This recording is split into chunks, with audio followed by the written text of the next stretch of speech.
Hello, dedicated and talented Touro College students. I've got some really important registration information for you regarding the spring 2021 semester, and I also have a thought on Chanukah that I'd like to share. Let me start with the latter. One of the questions I've often had is, what was the shape of the original menorah in the Beis HaMikdash? What was the shape of the Jewish candelabra as it stood in the temple? So we have some pretty clear and strong evidence that the arms were straight, not only because this is the favored shape of Chabad Hasidim all over the world, but also because we've got a 12th century manuscript currently located in the Oxford Library System, in which Maimonides, in his own hand, inks a drawing of the candelabra that clearly shows straight arms. On the other hand, many medieval commentators, in particular Avraham ibn Ezra, for example, suggest that the arms should be rounded. And that also conforms to the rare bits of archaeological evidence that suggest they were rounded, such as this famous bas-relief on the Arch of Titus, which the Romans erected as a piece of monumental architecture to try and celebrate their victory over the Judeans in the 1st century. By the way, the Romans would not have seen it like this in their day. The way it would have looked in the painted version that the Romans preferred. Here's what it would have looked like more or less to Romans.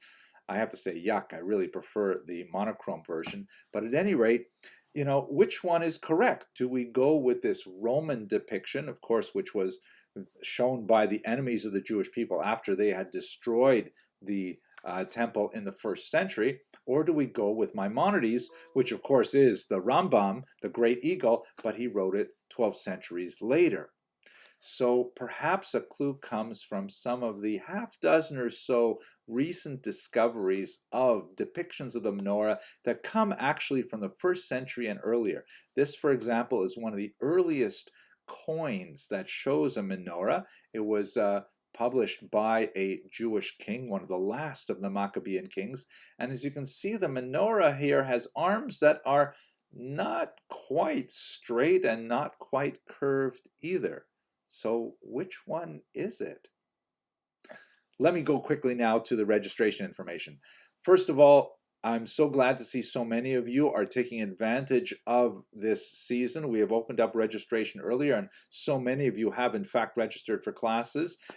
That's indicative of how serious you are about your education, even under these very difficult COVID-19 circumstances.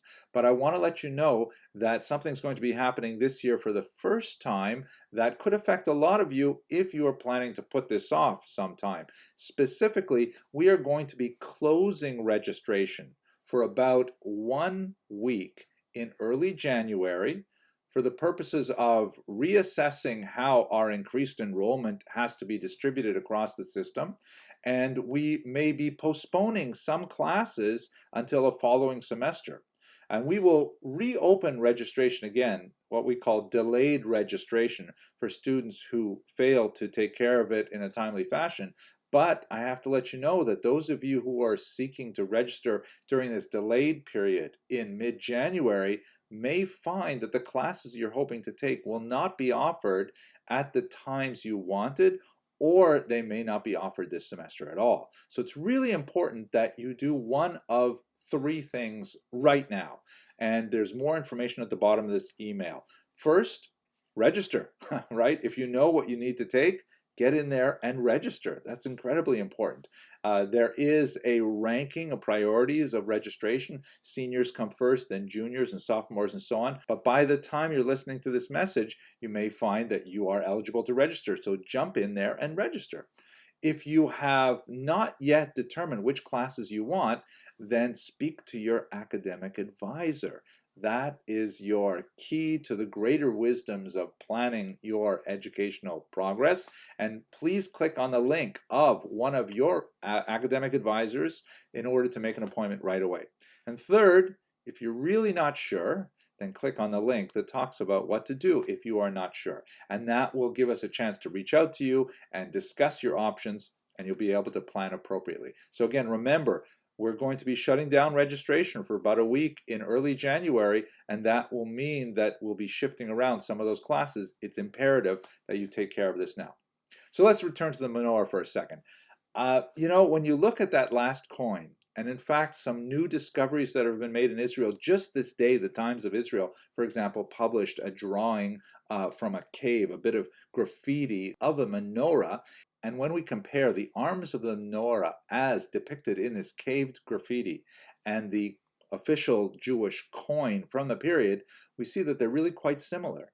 And that is that the arms are neither perfectly straight nor definitely curved, which gives a suggestion about how perhaps we should be approaching spring 2021 semester. This has been an incredibly trying and difficult year, but maybe this is a time to sort of think about what other people want, to think about the needs of others, and neither to be rigid about being straight and neither to be definite about being curved, but to find some kind of balance between them. I don't know, just a thought.